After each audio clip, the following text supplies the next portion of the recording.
மழையில் பாதி பேர் வர முடியாமல் போயிட்டு நிறைய சிலர் வந்து உங்களுக்கு என்ன வேணும், நீங்கள் எப்படி இதை ஃபீல் பண்ணுறீங்க அப்படிங்கிறத சொல்லலாம். அதுக்கு முன்னாடி எவ்வளோ மேக்ஸிமம் நம்ம வந்து நீங்கள் டீம் கேட்ட உடனே லாஸ்ட் டைம் மாதிரியே பண்ணிடலாம் அப்படின்னு சொன்னாங்க. எங்களுக்கு கரெக்டாக பிளான் பண்ணுறதுக்கு வந்து ஒரு 1 வீக் தான் டைம் இருந்தது. ஸோ அதில் பார்த்தீங்கன்னா இவங்க தமிழ்நாடு சயின்ஸ் ஃபோரம் சைட்லேருந்து மேடம் ஏன்னா சயின்ஸ் அண்ட் மேத்ஸ் ஓரியன்டாக இருந்திருக்கும். இந்த இயர் பார்த்தீங்கன்னா கொஞ்சம் எல்லாமே கவர் பண்ணுற மாதிரி ஆர்ட்ஸு, தென் வந்து financial literacy, public speaking, book reading, அந்த மாதிரி எல்லா ஆக்டிவிட்டியுமே கொண்டு வந்திருந்தோம். எல்லாருக்கும் பிடிச்சிருந்ததா இந்த வருஷம்?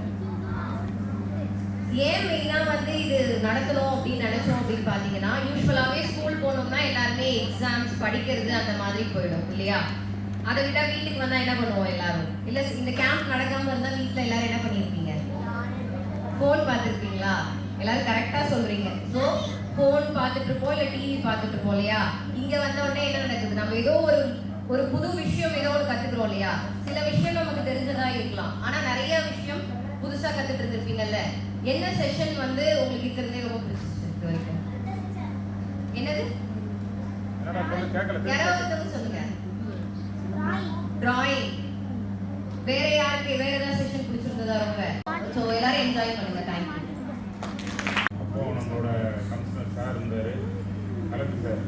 நம்ம அவர் ரொம்ப இன்ட்ரெஸ்ட், நான் ரீடிங்லாம் சார் இன்ட்ரெஸ்ட் வந்து நம்ம வந்து ப்ரிப்பேர் எல்லாம் நடத்தணும், கலை நிகழ்ச்சி நடத்தணும். நம்ம பார்லமெண்ட் ஒரு இன்ட்ரெஸ்ட்னால ஒரு ஐடியா பண்ணேன் சார், ரிசர்ச் பண்ணிட்டு அப்படி நடத்துவோன்னு முயற்சி நடத்தணும். இந்த வருஷம் பார்த்தீங்கன்னா மேடம் இருந்தாங்க, தேர்தல் பணியில் இருந்தாலும் தேர்தல் முடிஞ்சோன்னா பேசலாம், மேடம் எதையுமே நடத்தி முடிச்சிடலாம் அப்படின்னு. ஏன்னா நம்ம முன்னாள் முதலமைச்சர் தமிழக முதலமைச்சரோட ஏற்கனவே கொடுத்துருக்கோம், அரசாங்க பணியெல்லாம் மேம்படுத்தணும். நம்ம மாநகராட்சியில் எப்படி ஒரு தேட்டரு, நம்ம ஸ்டெம் பார்க்கில் உள்ள எல்லாம் பயன் இந்த ஏரியா வந்து நிறைய நம்ம தூத்துக்குடி மாநகரத்தில் பார்த்தீங்கன்னா முன்னாடி அம்பேத்கர் நகர் பக்கத்தில் யாரும் வரமாட்டாங்க. இது நம்ம துணிஞ்சு கெட்டணும்னா இவ்வளோ பிள்ளைங்க நம்மளோட நடத்துகிற நாடகத்தில் ஹெட்மாஸ்டராக இருக்காங்க, முன்னாடி அறிவியல் துறையில் இருந்தாங்க. சொன்னாங்க போனாட்டா 70-75 திணறுங்க சார், இப்போ 150 120 போச்சு. கேட்க சந்தோஷமாக இருந்தது. இதை தொடர்ந்து நடைபெற உடனடியாக சொல்லி 2 நாளில் நான் டிஸ்ட்ரிக்ட்லேயும் வந்து நம்ம கலெக்டர் சார் ஏன் நம்ம கூப்பிட்ருக்கோன்னா அவங்களோட அறிவு சார்ந்த வரனால மேடம் கால் பண்ணி பேசி உடனே அனுமதி வாங்கி நடத்துனாங்க. அதுக்கு நம்ம கமிஷன் மேடம் நன்றி. மற்றும் நம்ம அறிவியல் துறைக்கு அந்த மேடம் நடத்துனாங்க. கரெக்டாக 10 நாள் நடத்திட்டு போகணும் நினைக்கிறேன்.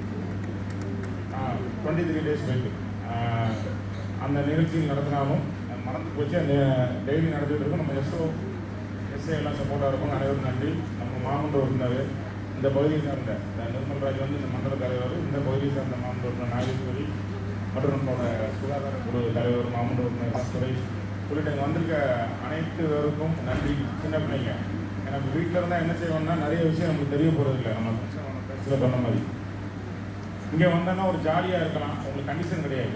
ஸ்கூலில் நம்ம மிஸ் சத்தம் போடுற மாதிரி ஈஸியாக நமக்கு என்னங்கிறது நல்லா புரியும். தூத்துக்குடி மாநகராட்சி நீங்கள்லாம் எந்த ஸ்கூலில் படிக்கீங்க? அரசாங்க மூலியமாக என்ன போட்டு சொல்லுங்க. என்னப்பா கேட்க மாட்டீங்க, எனக்கு தெரியாத காரணம் சொல்கிறேன். சிவகாம்புரம் சமூக ஊரில் இருந்தால் வரீங்க. நான் அடுத்தது ஒரு இன்னொரு ஸ்கூல் சொல்லுங்க. எங்கடா சொல்ல டெஸ்ட் இருக்குது, ரீடிங் இருக்குது, நிறைய ஆக்டிவிட்டி சொல்லி கொடுத்துருப்பாங்க. நம்ம வந்து ஈஸியாக வந்து ஒரு ரோட்டோரமாக கடை வைக்கும், அவங்களையும் நம்ம தப்பாக சொல்லலை.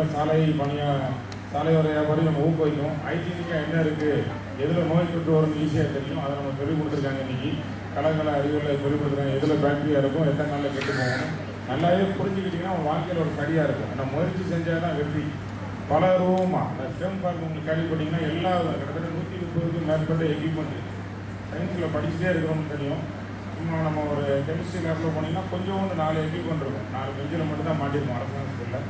எல்லாமே பயன்படுத்துங்க, மெயின்டைன் பண்ணி போயிட்டே இருக்குது. மாநகராட்சி உங்களுக்காண்டி தான் பணியாற்றிட்டே இருக்குது. இப்போ உங்கள் வயசு வந்து 5 வயசு 4 வயசு 10 வயசு வரைக்கும் இருக்கீங்க.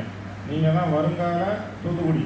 இப்போ எப்படி வடிவமைச்சிருக்கோம், எப்படி செய்யணும். முதல்ல வந்து உங்கள் அப்பா அம்மாவுக்கு பேர் எடுக்கணும். அதுக்கப்புறம் நம்ம நாட்டுனா இந்தியா நம்ம நாடாக இருந்தாலும் தூத்துக்குடி உங்கள் ஊர். இதுக்கு நம்ம பேர் எடுத்து புகழ் பெற்று, அதாவது எத்தனையோ வரலாம், அரசியல்வாதியாக வரலாம், நம்ம வேணா எடுக்கணும், ஐஏஎஸ் ஆஃபீஸர் ஐபிஎஸ் ஆஃபீஸர் ஆகலாம், டாக்டர் கலெக்டர்லாம் ஆகலாம். நம்ம ஊரில் வந்து அரசாங்க பள்ளியில் படித்தாலும் மாநகராட்சியோட சென்பாருக்கு போய் டெய்லி அறிவியல் கிளாஸ் 20 நாள் போவோம். எங்கள் அறிவியலை வளர்த்து கொண்டு நம்ம மட்டும் வளர்த்தா போதாது, நம்மளால் முடிஞ்சது. ஏன்னா நிறைய பிள்ளைங்க வந்திருக்க முடியாது, அவங்களுக்கு ஒரு 10 பேர் சொல்லிக் கொடுக்கலாம். அந்த கல்வி தான் நம்மகிட்ட அசைக்க முடியாத சொத்து. இது இருந்தால் இன்னும் நம்ம முன்னேறணும் என்னோட ஆசை. அந்த ஆசையை நிறைவேற்றி கொடுத்த நம்ம ஆணையாளர் இருக்கட்டும் அனைவருக்கும் நன்றி. தொடர்ந்து இந்த 2வது வருஷம் நடத்திட்டோம். நான் அனைவருக்கும் நன்றி, வணக்கம். எல்லாமே மரத்தை வச்சுட்டு ஒரு நாள் தண்ணி விட்டுட்டு அப்படியே விட்டுறக்கூடாது. நம்ம என்ன பண்ண போறோம்னா அந்த மரத்தை வச்சு அந்த வருஷம் ஃபுல்லா நம்ம ஃபாலோ பண்ண போறோம். அது ஒரு வருஷம் சேலஞ்ச். சரி, ஜூன் 5ஆம் தேதி நம்ம வீட்டில் இல்லைன்னா எங்களுடைய தமிழ்நாடு அறிவியலோட கிளைகளில் ஒவ்வொரு கிளைகள்லையும் ஒரு மரம் நம்ம வளர்க்க போறோம். அந்த மரத்தை அடுத்த ஒரு வருஷத்துக்கு நம்ம ஃபாலோ பண்ண போறோம். இதுதான் என்ன பண்ண போறோம். உலக சுற்றுலா சவாலில் இணைவோம். என்னன்னா மரம் நட போறோம். தொடர்ந்து ஒரு வருடம் தண்ணி ஊற்றி பராமரிக்கணும். அதை பாதுகாத்து தொடர்ந்து வளரணும். இதான் சேலஞ்ச். செயல்படுத்தலாமா? என்ன பண்ண போறோம். ஜூன் 5ஆம் தேதி எல்லாரும் ஒரு மரம் நட போறோம். நம்ம ஸ்கூல்ல இருக்கலாம், இல்ல உங்க வீட்டுல இருக்கலாம், இல்ல அறிவியல் இயக்கத்துல கிளைகள் இருக்கலாம். செய்யலாமா? கண்டிப்பா செய்யணும்.